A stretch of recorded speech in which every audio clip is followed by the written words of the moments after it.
cuando la abuela ya empezaba a decir incoherencias, se perdía, no se hablaba tanto de demencia, sino que había algún problema mental y que esa memoria empezaba a colapsar. Bueno, primer gran cosa a tener en cuenta es cuando uno se da cuenta de los olvidos, eso no es grave, ¿tá? Si yo reconozco que me olvido, me doy cuenta, tengo conciencia mórbida, que se le llama conciencia de enfermedad, eso no es demencia. Es como la primera gran cosa a tranquilizar un montón de que del otro lado están escuchando, sino a ver si lo mío es grave o no. Bien, yo me voy quedando tranquila. Entonces cuando yo reconozco, ahí ya hay una gran cosa. Ahora, si yo no reconozco, ¿no? Porque muchas veces vos decís, no, te lo dije, viejo, no te acordás, no me acuerdo. Ahí empezamos con lo otro. Bueno, o no reconozco mis errores, no reconozco mis olvidos, o no te estoy escuchando y estoy de pronto cursando un cuadro depresivo o hay otra patología asociada que en realidad no te escucho.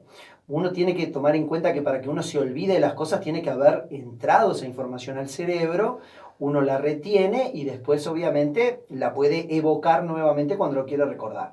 Cuando uno toma conciencia de que yo me olvido de las cosas, no es demencia. Pero a su vez, cuando no me acuerdo de eso y niego por todos los medios, hay que decir, bueno, pero esa información ¿entró a mi cerebro o solamente, como decimos habitualmente, entró por un oído y salió por el otro?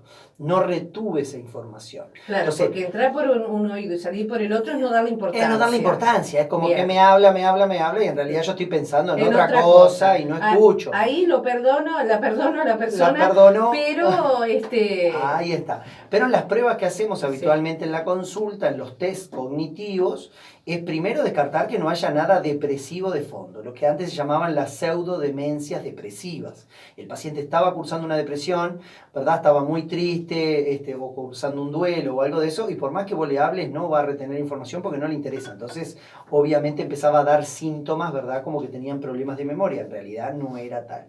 De todas maneras, es muy importante empezar a evaluar distintos aspectos de la memoria a corto plazo y a largo plazo. Porque una consulta muy frecuente que dice, no, pero mamá tiene una memoria bárbara, porque se acuerda de los compañeritos de la escuela de hace 80 años atrás. Eso no es tener la memoria bien. A ver, la memoria a largo plazo es la que menos se afecta. La que primero se altera es la memoria a corto plazo. ¿Qué fue lo que hice hoy? ¿Qué hice ayer? ¿Cómo se llaman mis hijos o mis nietos? ¿Verdad? Cosas de información más cercana. ¿Por qué? Porque esto es como un viejo grabador o como nosotros poníamos para escuchar, ¿no? Que puede reproducir cosas viejas, pero no puede grabar cosas nuevas. Entonces, la demencia o los trastornos en ese umbral entre lo normal y la demencia, que es lo que se determina un deterioro cognitivo, tengo pérdida de memoria, pérdida de mis funciones, pero que me están ya alterando el diario vivir. Eso es lo que yo tengo que empezar a cualificar, a ver qué cantidad tengo, y para eso están los test de la memoria, como el test de Folten, el test de Pfeiffer, el test del reloj. O sea, son muchos test que uno hace en la consulta para evaluar a ver qué es lo que se está olvidando. Porque no es lo mismo olvidarse, como tú decís, de una cara que vi en el centro, que la vi hace mucho tiempo, y no me acuerdo el nombre, a olvidarme el nombre de mi hijo. ¿Verdad? Son cosas diferentes. Entonces uno tiene que también siempre asociar y ver qué tipo de alteración de memoria tiene, si es corto plazo, largo plazo, y si está involucrando ya su propia historia de vida. Porque de pronto un olvido que es hacia adelante es, bueno, el lunes voy a pagar la factura de la luz. ¿Tá? O sea, y llega el lunes y me olvidé. O sea, eso es un olvido prospectivo, es hacia adelante. Diferente es lo retrospectivo, que es hacia atrás, mi historia de vida. ¿Qué fue lo que hice la semana pasada? O yo que sé, fui a votar, ¿con quién fui? O sea, estoy hablando de ya 10 días hacia atrás. En las vacaciones de julio lo pasé con fulanito, ¿dónde estábamos? O sea, uno empieza ya a llevar hacia su memoria, hacia atrás, al pasado, pero a corto plazo. Un mes, 2 meses, 3 meses, un año. Pero no esa memoria de pronto de 30 años atrás, que es la que menos se va a tocar. Ahí está, con esa no nos podemos quedar tranquilos. No nos podemos quedar tranquilos. Bien. Estos serían síntomas a consultar en lo posible la persona afectada si se da cuenta o quien convive con la persona afectada, porque estaríamos hablando de pronto de personas adultas. Adultas. Ojo, antes se hablaba mucho de demencia senil. Hoy por hoy ya no se habla de demencia senil. Hasta hace pocos años atrás se hablaba de demencia senil. Pero ¿por qué no se habla? Porque antes demencia senil era demencia seniles del viejo. Exacto. Y ahora no es que solamente la demencia sea de los viejos. Hay también demencia en los jóvenes. demencia por Parkinson, demencia por Alzheimer, que es la más común, la más Ahora frecuente. vamos a llegar a los jóvenes y a los niños. Y a los niños, porque empezamos a diagnosticar de pronto con el uso excesivo de sustancias, con la droga, con encefalopatías vasculares, con problemas a nivel del cerebro, que empezaron a apolillarse esos cerebros antes de tiempo. Entonces estamos hablando de una demencia de pronto por un Parkinson, o una demencia por un accidente vascular, o una demencia por un accidente, un traumatismo de cráneo por un accidente en moto. Entonces hay que empezar un golpe, un traumatismo que pérdida de por supuesto, memoria. Una hemorragia cerebral con un daño encefálico muy importante que involucra áreas del cerebro que son muy importantes, obviamente donde actúa la memoria, en todo el tema de las circunvoluciones y demás. Bueno, hay determinadas áreas que si se toca eso, es como que yo tengo un cerebro de 80 años. Entonces no quiere decir que esté solamente asociado a la edad. Antes se hablaba mucho de demencia que estaba asociado a la edad. Hoy por hoy, por el alcohol, por las drogas, empezamos a ver encefalopatías tóxicas mucho antes. Entonces ya con 20, 30, 40 años ya tienen un cerebro como que tiene 80. ¿Me explico? Totalmente. Es muy importante estar atentos a esos otros diagnósticos. Por eso no se habla más de demencia senil. No es demencia solo del viejo. Es demencia en los jóvenes también.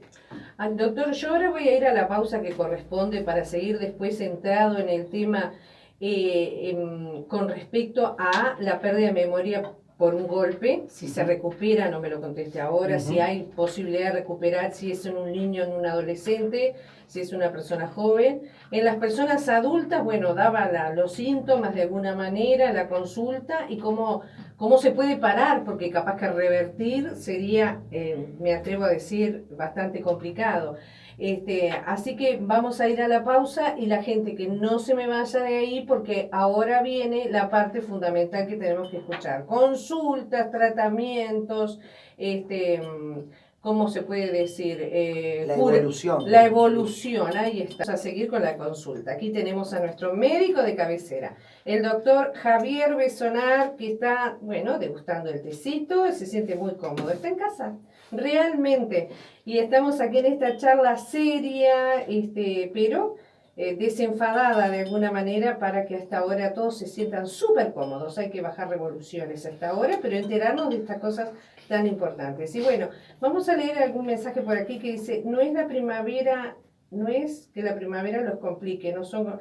A ver, no, tal vez ese no es, pero Andrés de Sarandí de G dice, gente fumadora joven, ¿cómo pierde la memoria? Andrés Varela de Sarandí del G. Ahí está, ahora creo que sí, que este era el para el color esperanza. ¿Qué me dice, doctor? Bueno, le digo que indudablemente cualquier sustancia que sea tóxica, que esté llegando obviamente al cerebro, va a producir daño en el mismo. En el caso de los fumadores es porque indudablemente la cantidad de oxígeno que circula dentro del organismo está descendido. Entonces, como muchas veces le decimos, tiene problemas circulatorios y no le llega bien el agua al tanque, ¿verdad? No le llega bien la circulación de sangre a la cabeza. En este caso, cuando los niveles de oxígeno bajan también en la cabeza, tienen dificultad para la concentración, para la memoria, para prestar atención. Entonces es muy importante, en el caso de los fumadores, hay que ver cuánto fuma por día y cuál es el antecedente que tiene y cuánto tiempo hace que fuma, ¿no? Por supuesto que no es para todos igual, pero sí tomar en cuenta de que, bueno, va a haber un daño asociado a eso. Hablando de fumar, pero hablábamos también de las personas que consumen otro tipo de estupefacientes. Sí, para también se ven tipo, afectados. Hay sustancias psicoactivas, ¿verdad? Como la marihuana, bueno, o cualquier otra droga de uso social que muchas veces empieza a producir un daño acumulado a nivel del cerebro. Y un poco antes de la pausa decíamos, bueno, ¿qué pasa cuando se pierde esa cantidad de neuronas? Nosotros tenemos un determinado número, millones de neuronas que están todas interrelacionadas una con otra, son miles de cablecitos que pasan para un lado y para el otro, que hacen funcionar todo el disco duro de la computadora para que funcione bien nuestro organismo. Cuando hay áreas del cerebro que empiezan a verse afectadas en la conducción nerviosa por este tipo de sustancias, tengamos en cuenta que hay sustancias que son alucinógenas, nos hacen ver cosas que no existen. O sea, empezamos a tener alucinaciones, daño a nivel encefálico, que no es lo normal. Más allá de que genere un estado de placer o de beneficio, va dejando la secuela. Va degenerando esa secuela. Y obviamente un sector del cerebro que se muere no tiene recuperación. ¿verdad? Ya sea por un daño tóxico, por un traumatismo, por un accidente cerebrovascular, revienta un caño ahí adentro, ¿verdad? O una isquemia, se muere un pedazo del cerebro porque se tapó un cañito y no llegó la sangre, y los nutrientes, el oxígeno, el alimento, indudablemente eso es un daño a nivel del encéfalo, ¿verdad? De las células que ya no tiene reparación. Por eso siempre se habla que cuando hay un daño encefálico, uno tiene que tratar de actuar rápidamente en la rehabilitación para tratar de que todo el cerebro restante que quedó sano cumpla esa función de lo que se perdió.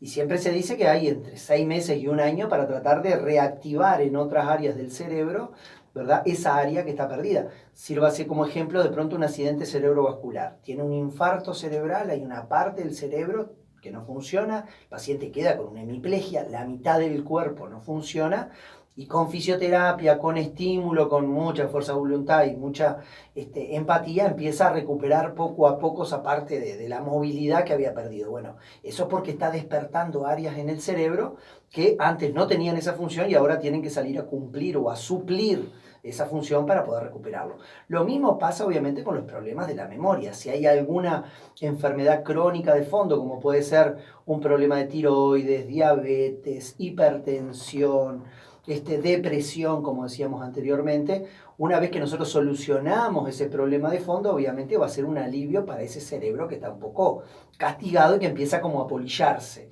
Entonces es muy importante poder despertar áreas del cerebro que no estaban activas en esa función, que ahora sí lo hagan para uno poder recuperar la memoria. Impresionante, pero bueno, la chance es de que por allí se puede recuperar. Se puede recuperar, todo va a ir, todo va a ir de acuerdo, bueno, como siempre decimos, ¿no? Uno envejece de acuerdo a cómo ha vivido. Si uno se cuida en la alimentación, se cuida en la diabetes, terminamos se cuida con la presión. Siempre en eso. Terminamos en eso. Hay que cuidarse. Lo que siempre decimos en Color Esperanza, en este espacio de salud de CEP, es tenés que cuidarte, porque indudablemente tu organismo es único y no tiene repuesto. No es que voy a buscar un hígado a la esquina, al súper y me lo pongo. Si vos lo castigaste, obviamente en algún momento te va a pasar factura. Y hoy concretamente con el tema de la memoria es fundamental tomar en cuenta eso. Y tomemos en cuenta también de que, bueno, nosotros tenemos como una biblioteca en nuestro cerebro que vamos acumulando a lo largo de los años, un montón de vivencias, aprendizajes, cosas que he ido viviendo y aprendiendo. Y cuanto más amplia es esa biblioteca, menos probabilidad de tener problemas de memoria voy a tener. ¿Por qué? Porque, bueno, indudablemente yo voy a poder ir solapando o buscando alguna forma de disimular esos olvidos que tengo, que muchas veces me pasa con los pacientes, que vos le preguntás y le haces los test y le decís, bueno, pero ¿cómo es el nombre del presidente? Yo qué sé, ¿viste? O a ver, haceme un cálculo, te doy 100 pesos y le sacaste 7. Y bueno, empiezan a reírse como para disimular, pues en realidad busco, no me sale nada y tengo que tomarme como más tiempo porque estoy como con un enlentecimiento en mis respuestas. Entonces eso también, obviamente, por eso digo, cuanto mayor sea esa biblioteca de acumular conocimiento, y no se supone que tiene que ser alguien muy culto, ¿no? Que le guste leer, que siempre esté estimulando, obviamente, su sistema neurológico en cuanto a pensamientos, porque uno tiene determinadas conductas que son aprendidas a lo largo de la vida, que después uno eso está como en piloto automático. Uno, yo que sé, a veces cuando haces algún gesto que estás escribiendo el celular o estás escribiendo en una computadora o lo que sea, hay cosas que vos querés escribir la palabra y ya los dedos se mueven instantáneamente y lo hacen, porque uno ya tiene como un patrón ya codificado. Entonces, esto lo doy como ejemplo para que el otro que está del otro lado de la radio lo entienda bien claro. Ese patrón que yo voy generando y codificando es el que después me va a mantener mucho más activo y con menos problemas de memoria el día de mañana. Entonces, cuanto más haga pensar mi cabeza, más ejercicios de memoria, más estímulo, más lectura, más sopa de letras, más ejercicio con los nietos, que muchas veces le digo, jueguen al tutti frutti, hagan denominación de objetos, a ver, nombres con la letra M, casas o países o verduras, o sea, uno empieza con esa denominación de objetos que después evita esto de que digo, veo a alguien en la calle y no me acuerdo el nombre. Y por ahí te decís, pero arranca con M. Ah, viste, Mario era. Entonces, esas cosas te facilitan mucho cuando uno hace ejercicios de estimulación de la memoria.